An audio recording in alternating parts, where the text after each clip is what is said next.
Allez, bon, le thème du progrès social et humain, la brochure elle-même, c'est 68 pages, c'est beaucoup. On ne va pas le traiter dans son intégralité, on va le traiter sous un angle qu'on a mis ce soir en discussion. Je remercie nos invités d'être là. Je voudrais rappeler pour tous ceux qui m'écoutent que leur présence ne vaut pas approbation, ça vaut acceptation de contribuer, et on a beaucoup besoin d'avoir des discussions qui aillent sur le fond des problèmes auxquels nous sommes confrontés, qui me semblent être souvent assez superficiellement abordés, ou plus exactement abordés dans les termes qui sont ceux de nos adversaires, pas des nôtres. Déjà, il y a un problème de départ. L'économie n'est pas un en soi. Ça n'a de sens que par rapport à la vie humaine et à l'activité des sociétés. Le but de la pratique économique est de satisfaire les besoins des êtres humains et de la société. Je le rappelle, ça peut paraître évident, mais des fois, on a l'impression qu'on l'oublie et qu'à l'inverse, on pense que c'est les êtres humains qui sont au service de l'économie, qui elle-même serait réglée par des interventions magiques du type le marché, qui règle de manière spontanée, automatique, et règle tous les problèmes que les pauvres cerveaux des humains ne seraient pas capables de régler. Alors évidemment, ce n'est pas du tout l'état d'esprit dans lequel nous, en tout cas, on aborde sur le plan philosophique et politique la question du malheur que vit notre société avec cette masse de sous-emploi, cette immense armée de réserve de gens qui restent les bras ballants mais aimeraient pouvoir contribuer au bien commun, et dont le nombre permet d'exercer toutes les pressions qu'on imagine sur les salaires, sur les conditions de travail, parce que, pour résumer, pour faire même très bref et caricatural, si t'es pas content, il y en a 10 qui attendent à la porte pour prendre ta place. Donc on connaît, et c'est cette musique-là à laquelle il s'agit de mettre un terme. Mais il y a aussi de notre part un parti pris au départ essentiel. Nous ne croyons pas qu'il n'y ait pas assez de travail. C'est le contraire. Nous pensons qu'il y a des millions d'heures de travail qui ne sont pas faites, et qu'elles ne sont pas faites parce qu'elles ne sont pas financées, mais qu'elles existent et que le besoin qu'elles soient accomplies est là, il est poignant, brûlant, il pousse à la porte de la société. Si vous voulez que vous ayez les légumes dont vous avez besoin sans les obliger à faire le tour de la terre, il faudra les produire ici, et il faut que quelqu'un le fasse.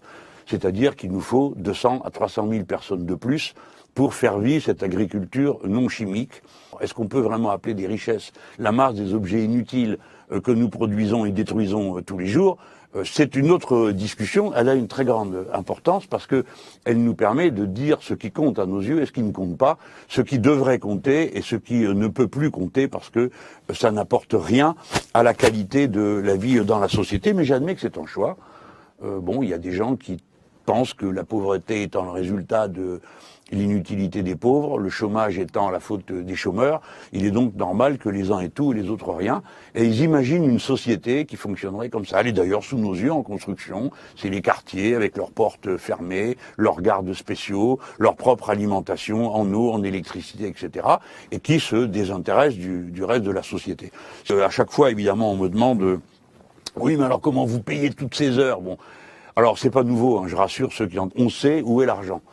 Et on sait pourquoi il est là et pas là, et qui s'est arrangé pour que ces flux financiers échappent au contrôle de tout le monde. Alors, quand vraiment je suis le dos au mur, alors je réponds, où avez-vous de l'argent dans ce pays? Vous voyez, je ne commence pas par parler des milliards de la fraude fiscale, parce qu'on pourrait me dire, faut encore leur courir derrière. Oui, faut courir, justement.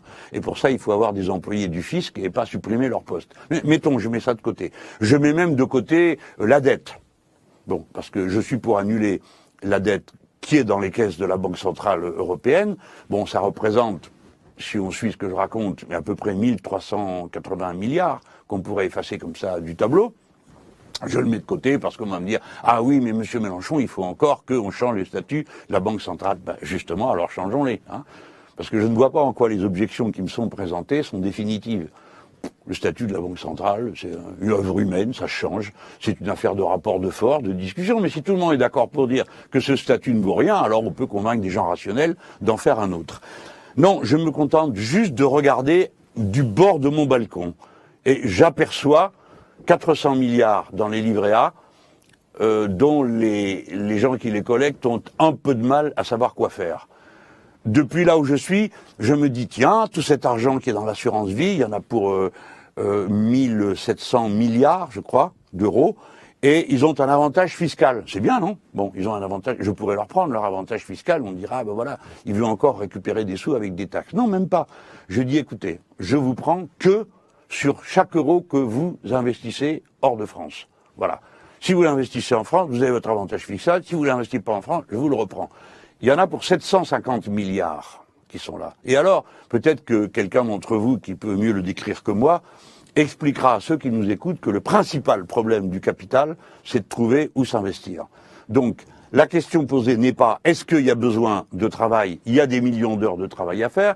La question n'est pas où est l'argent, c'est comment l'utiliser utilement à des choses qui ensuite permettent le fonctionnement général de l'économie. À un endroit, on met beaucoup de sous, on fait démarrer le travail, ça donne des salaires, comme les salaires représentent 53% de la richesse du pays en consommation populaire, bon, ça fait tourner le truc, et puis ça fait tourner le truc, ça relance l'emploi, et comme ça relance l'emploi, ben, ça fait des gens qui payent des cotisations et qui payent des impôts. Bon, voilà, c'est rustique, mais ça fonctionne. Alors il y en a qui inventent des choses plus compliquées, par exemple le ruissellement. Alors on met beaucoup d'argent à un endroit et puis ça finit par couler ensuite. Bon, alors le problème c'est que ça n'a jamais coulé. Et c'en est au point maintenant que même le président des États-Unis dit que ça n'a jamais marché. Alors pour eux, ça devrait leur servir de leçon, parce qu'en général, quand le président des États-Unis dit quelque chose, le président français, même s'il a dit le contraire la veille, dit comme lui le lendemain. C'est ce qui s'est produit pour les vaccins. Donc il devrait écouter, là aussi, Joe Biden, qui lui a dit le ruissellement, ça marche pas. Alors si le ruissellement, ça marche pas, qu'est-ce qui pourrait bien marcher ? C'est la question à laquelle on répond avec les propositions programmatiques, mettre en route cette machine en se demandant ce qu'on va faire, qu'est-ce qui est important pour le pays, qu'est-ce qu'il faut qu'on arrive à faire. Et là, tout à l'heure, j'ai évoqué des tâches assez simples pour que tout de suite on se représente quelque chose de matériel. Mais quand vous êtes le deuxième territoire maritime du monde et que pour le contrôler, pour assumer vos responsabilités devant l'humanité universelle, puisque nous sommes frontaliers de tous les grands fonds qui n'appartiennent à personne. Donc nous avons une responsabilité. Nous avons l'équivalent de 2 voitures de police pour surveiller tout le territoire national. C'est ça, la marine française, pour s'occuper de cet immense territoire. Donc il faut construire des bateaux, il faut que les gens apprennent à faire fonctionner tout ça, les faire, ensuite les faire circuler. Des exemples comme ça, je pourrais vous en donner, avec d'autres aussi, qui peut-être vous feront rêver, moi qui m'exalte. Il y a 8 expéditions en route pour Mars. Alors nous, les Français, nous faisons le petit laboratoire, la caméra, enfin les choses importantes. Les Américains font les pneus et la fusée. Bon, mais donc on est capable. On sait faire des fusées, on sait faire des engins qui roulent, on sait faire des caméras, on sait faire des laboratoires. Tout ça, la dernière expédition interplanétaire décidée par des Français, elle date de 1993 et depuis on a fermé, pendant que tous les autres ouvraient et commençaient cette entreprise. Donc il y a pour la France des espaces formidables. De présence, d'imagination, d'invention.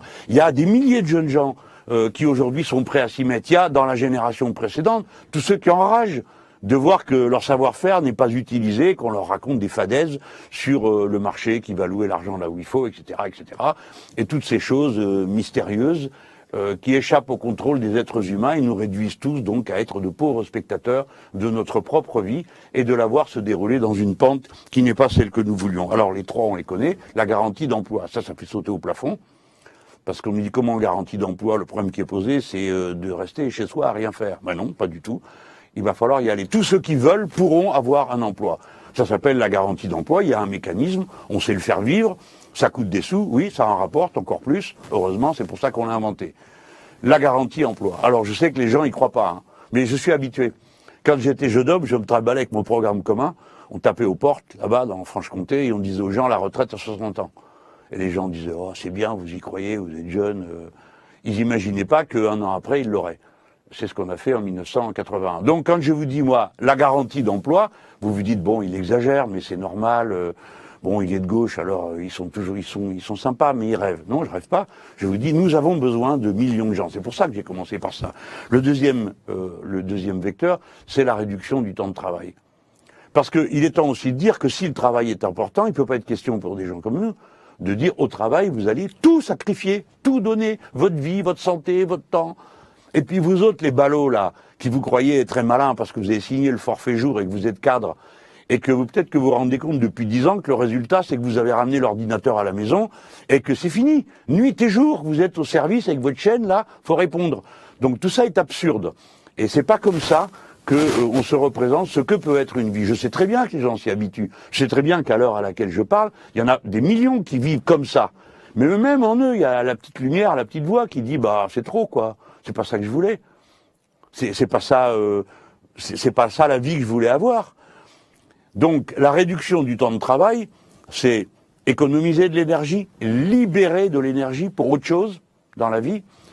Et puis, bah, c'est rallonger la vie, c'est diminuer la peine au travail, c'est améliorer la santé de tout le monde, c'est pouvoir faire d'autres choses. Parce que le temps libre, c'est pas du temps où on fait rien. C'est pas du temps où on ne travaille pas. Tout le monde travaille tout le temps. Tous les êtres humains font ça du matin au soir.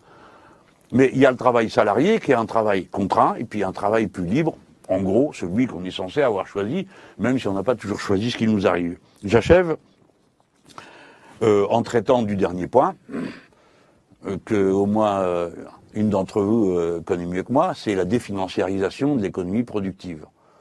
Voilà, je suis pour qu'on récupère le contrôle du temps. Le temps est une propriété collective. Pour l'instant, il est soumis, le temps de la production, le temps du travail, le temps de chacun, il est soumis au temps court du capital, qui doit tourner de plus en plus vite pour accomplir ses propres fonctions de reproduction et d'accumulation. Définanciariser, c'est rallonger le temps des investissements, c'est reprendre le contrôle de ce que nous avons, pouvoir en mesurer les conséquences et ne plus abandonner la production, son contenu, sa qualification, à une règle tellement extérieure qu'elle n'a plus rien à voir avec, et où vous avez des investissements de capitaux qui s'investissent pour tout détruire, ce qui est normalement une absurdité d'un point de vue économique rationnel. Pardon, j'ai dû déborder déjà de mon temps. J'ai fait aussi vite que j'ai pu, parce que non, mais il me met 68 pages et il me dit t'as 8 minutes pour présenter ça. Bon, d'accord. Voilà, j'ai fait ce que j'ai pu. J'espère que j'ai été assez clair pour que on comprenne l'état d'esprit, et maintenant, c'est vraiment à vous la parole pour savoir comment tout ça peut ou ne pas se faire, ou si on peut encore mieux faire que ce que je viens de raconter.